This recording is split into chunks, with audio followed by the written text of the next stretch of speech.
She walked into a hospital room with nothing but a stethoscope, steady hands, and years of quiet sacrifice, and walked out of that moment having changed her family's life forever.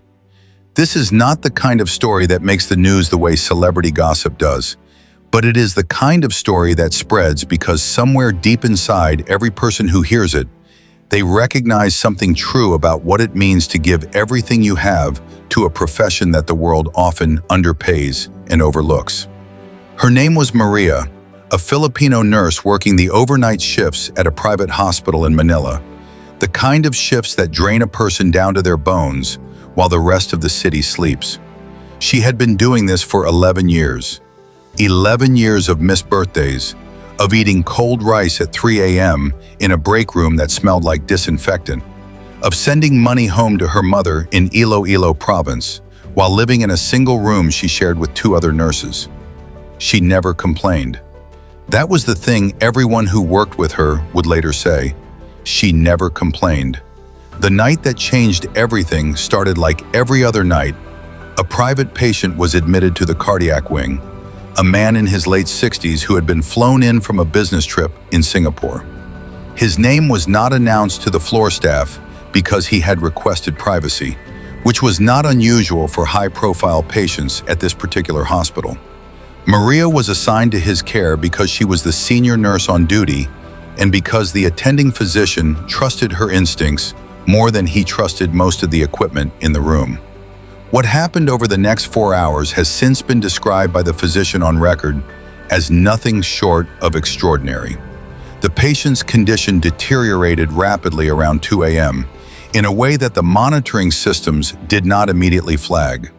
Maria noticed it first, not because of any alarm, but because she had been checking on him every 20 minutes, which was not required of her, and because she had built a kind of quiet attentiveness over her career that cannot be taught in nursing school.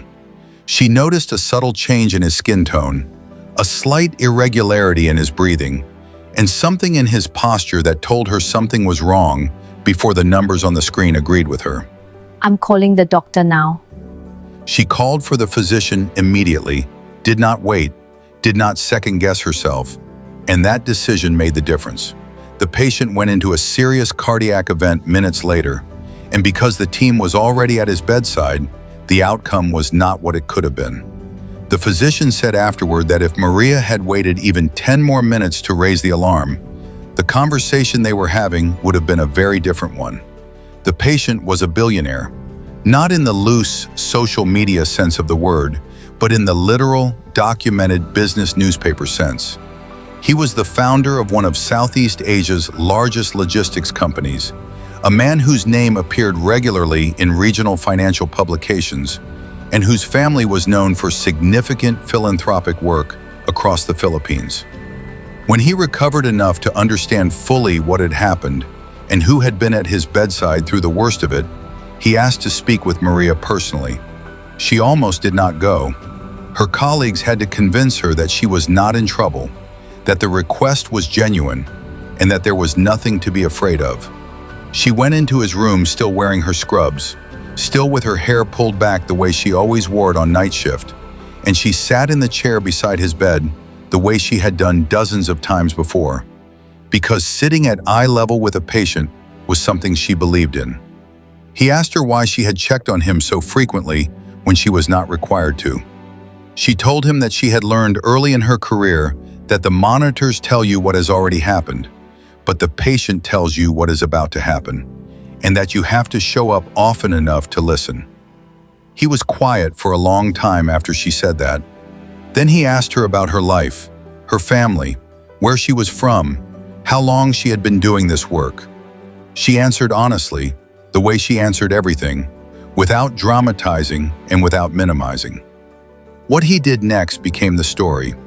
He did not simply write a check, though he did that too.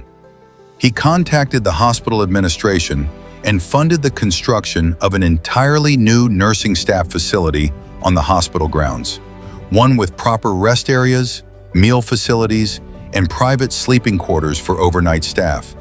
He set up a scholarship in Maria's name through his family foundation that has since sent 14 Filipino nurses to advanced training programs abroad.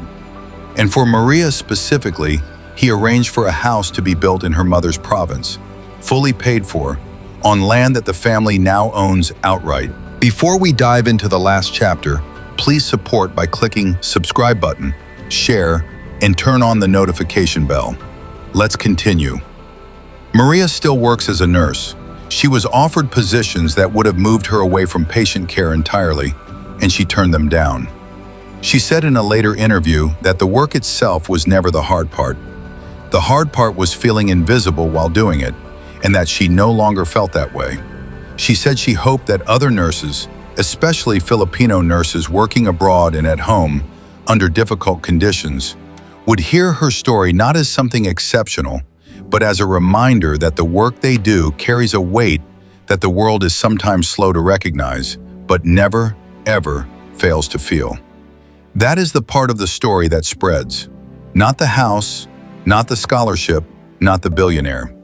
The part that spreads is a woman in scrubs sitting at eye level with a patient at 2 a.m. because she believed that showing up mattered. It always has, it always will.